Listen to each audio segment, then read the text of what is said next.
Hello beautiful people, hope you're doing well. Well, if you ask me the same question today, I would say I'm doing okay, but I could do better.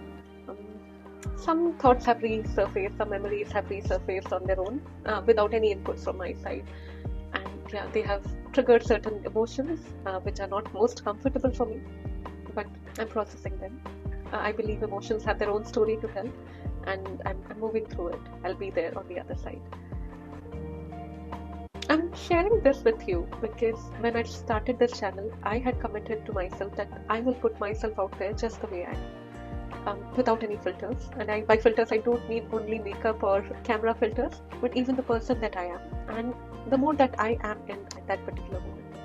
I think that's something that I owe to my audience, to be truthful to them, to bring that truly authentic person to the table, even if in normal terms that means vulnerability.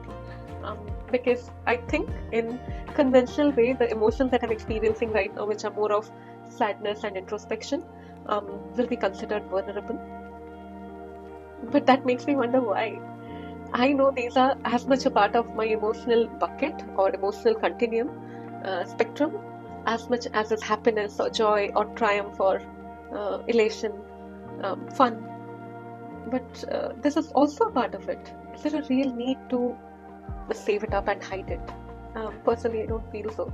But at the same time, I think I make people awkward when I bring up my emotions just as I'm feeling it.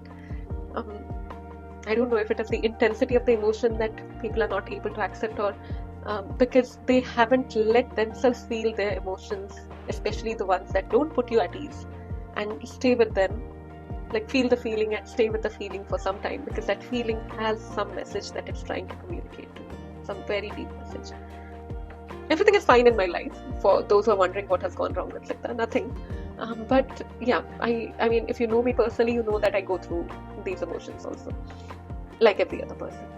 But when it is so common and every other person has such emotions, why is it that our friend circle, who might sometimes be far away, also are our respite to share these emotions and talk about them and really have someone who holds the space for us? And all this happens only if you're luckier. If you are not so lucky and you have a considerably superficial friend circle, then actually no one holds the space for you even. You're feeling something, you try to share. The worst, in my opinion, the worst answer that you can get is everything will be okay.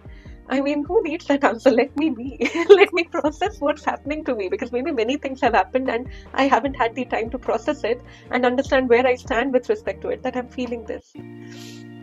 Everything will never be fine, because fine is itself a subjective term and our subjectivity changes. But can we hold the space for each other? Can we truly be there for each other? Irrespective of where we come from. And just because we are humans, just because we have the ability to perceive, reflect, and understand each other's sides, can we hold that for that reason? And not because, oh, I'm interested in this person, or because this person is my girl or my boy, but because this is a person just like me. As weird as it may sound to some of you, it is these emotions that have brought in the clarity to me, these heavy emotions that I'm experiencing right now, that it might be the right time for me to pursue my dream of being a part of a like-hearted community. We always talk of like-minded community, like-minded individuals, but like-hearted individuals who are magnanimous by default, who are aware of all the emotions that they are going through, and that equips them to be aware of and appreciate the emotions of the people whom they interact with, and to be sensitive and empathetic, to hold that space for each other. Just to be. Till you do not tap into a certain level of emotion within yourself and you're avoiding it, you won't be able to hold the space for the other person. But if you are brave enough, I invite you to this challenge of joining my community. We will not be always listening to issues, but we will be talking everything around the world, but approaching everything from the heart before bringing in the brain. We already have artificial intelligence to do a lot of intelligent work.